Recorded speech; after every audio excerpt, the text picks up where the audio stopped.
అందరికీ శుభోదయం. ఈరోజు నేను చెప్పబోయే పాఠం కావాలి.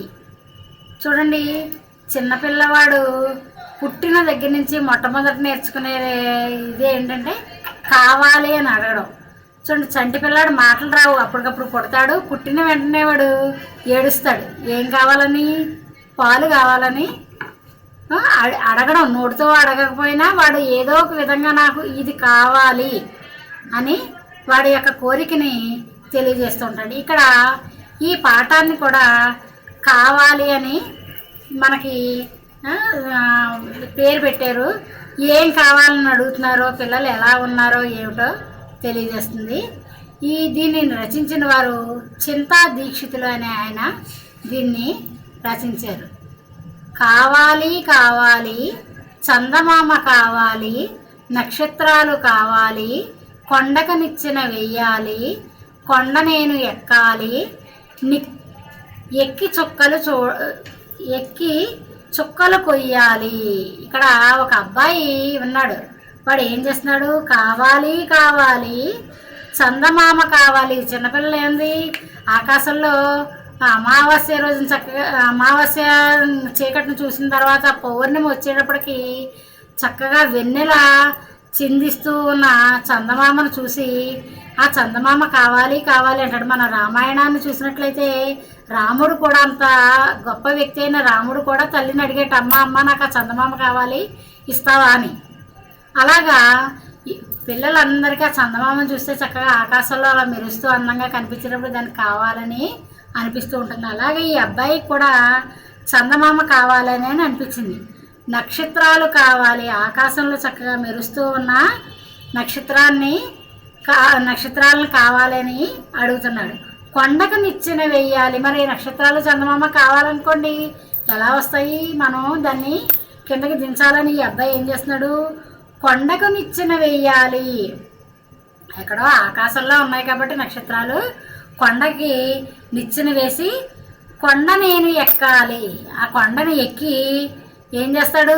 ఎక్కి ఆకాశంలో ఉన్న చుక్కలన్నిటిని కూడా కొయ్యాలి అని ఈ అబ్బాయి యొక్క అభిప్రాయం. కానీ అది సాధ్యం అవుతుందా? సాధ్యం కాదు. ఆకాశంలో ఉన్న చందమామని నక్షత్రాలని మనం కోసి కిందకి తెచ్చుకోవడం అనేది సాధ్యం కాదు. కానీ ఈ అబ్బాయి యొక్క కోరిక ఏంటంటే ఆకాశంలో ఉన్న చందమామని నక్షత్రాలని కోసి తెచ్చేసుకోవాలని. అలాగే కావాలి కావాలి, తువ్వాయి నాకు కావాలి. తువ్వాయి అంటే చిన్ని లేగదూడ అనమాట. అప్పుడే పుట్టిన చిన్ని దూడలు, ఆవు దూడ కానీ గేదె దూడ కానీ వాటిని తువ్వాయిలు అని అంటారు. ఈ అబ్బాయి కూడా అదే కావాలి. కావాలి కావాలి, తువ్వాయి నాకు కావాలి, తువ్వాయికి బండి కావాలి. తువ్వాయిని కట్టడానికి ఒక బండి కావాలట. చిన్న బండిని తయారు చేసుకుని ఆ చిన్న లేగదోడిని ఆ బండికి కట్టి ఆ బండిని నడిపించుకుంటూ వెళ్ళాలని ఈ అబ్బాయి యొక్క కోరిక. కానీ ఇప్పుడు పిల్లలు అలాగా తువ్వాయి బండిలో అవన్నీ ఎక్కుతున్నారా? కొంచెం పెద్ద అయినప్పటికల్లా సైకిల్ కావాలంటారు. సైకిల్ అయిపోయాడు స్కూటర్ అంటున్నారు. స్కూటర్ అయిపోయిన తర్వాత కారు కావాలంటున్నారు. అందరూ ఆ కోరికల మీదే ఉన్నారు. ఇదివరకు పిల్లలు అయితే అలాగా మాకు లేగదోడలు కావాలి, లేకపోతే తువ్వాయిలు కావాలి, ఆ బండి కట్టుకోవాలి, తాటి ముంజల బండ్లు నడపాలి, ఇలాంటి కోరికలన్నీ ఉండేవి. తువ్వాయికి బండి కావాలి, బండికి కొరడా కావాలి.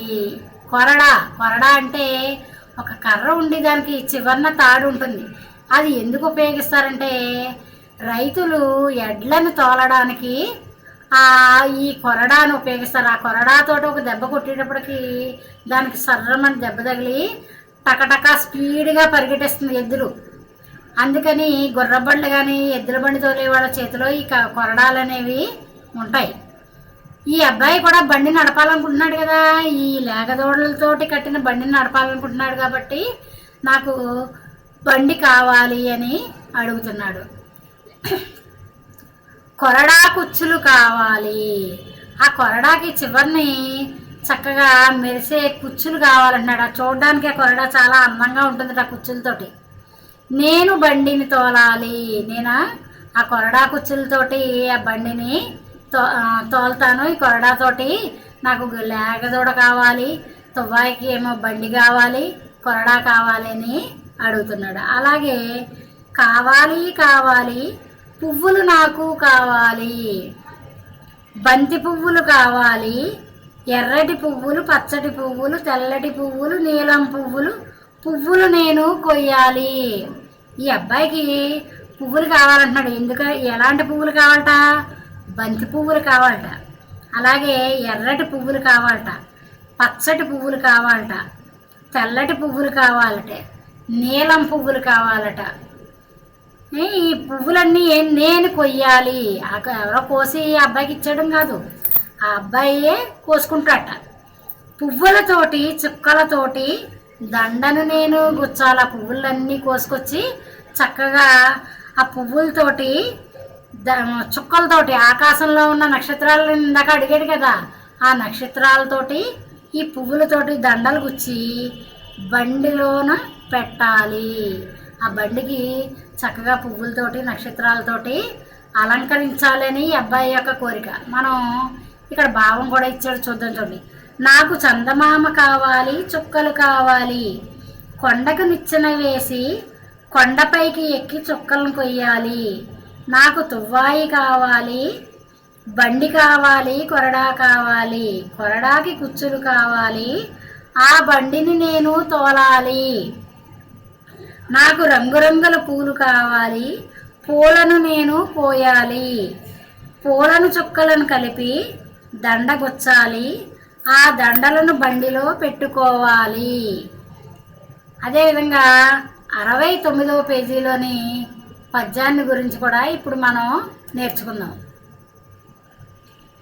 చూడండి, 69వ పేజీలో పద్యం ఉంది, తీసారా మీరమ్మా? 69వ పేజీ ఓపెన్ చేయండి. అందులో 4th పోయం ఉంది. ఆ పోయంని గురించి కూడా మనం ఇప్పుడు నేర్చుకుందాం. చూడండి, ఇవి కంఠస్థ పద్యాలు కాబట్టి ఈ పద్యాలను కూడా మీరు కంఠస్థం చేసి భావము పద్యము కూడా నేర్చుకోవాల్సి ఉంటుంది. చూడండి, అడిగిన జీతం బియ్యని మిడిమేలపు దొరను గొల్చి మిడుగుట కంటెన్, వడిగల ఎద్దులు గట్టుగా మడిదున్నుక బతకవచ్చు మహిళో సుమతి. ఈ పద్యాన్ని మళ్ళీ ఒకసారి చదవడం నేర్పిస్తాను. చూడండి, అడిగిన జీతం బియ్యని మిడిమేలపు దొరను గొల్చి మిడుగుట కంటెన్, వడిగల ఎద్దుల గట్టుగా మడిదున్నుకు బతకవచ్చు మహిళో సుమతి. ఇక్కడ ఈ పద్యం యొక్క అర్థాన్ని చూద్దాం. చూడండి, జీతం అంటే కూలి, పని చేసినందుకు వాళ్ళకి ఇచ్చే డబ్బులు అన్నమాట, కూలి. మిడిమేలపు, మిడిమేలపు అంటే మిడిసిపడిపోతున్నారు. చూడండి, ఇంటి దగ్గర మన నానమ్మలు వాళ్ళను మనం ఏదైనా కొంచెం చాలా కోపంగా సమాధానం చెప్పి, ఏడ్రా బాబు అలా మిడిసిపడిపోతున్నావు ఏంటి అని అడుగుతారు. మిడిమేలపు అంటే మిడిసిపాటు గల, అంటే చాలా గర్వం కలిగి ఉండడం అన్నమాట. దొర, దొర అంటే ఆసామి, అంటే మనకి ఉద్యోగం ఇచ్చిన వ్యక్తి అనమాట ఆసామి. కొల్చుట, సేవించుట, వాడికి సేవ చేయడం, వాడికి పనులు చేసి పెట్టడం. మిడుగుట, బాధపడుట. వడిగల, బాగా నడిచే. మడి, పొలం. మహి, భూమి. ఇప్పుడు దాని భావాన్ని సరిగ్గా చూద్దాం. చూడండి,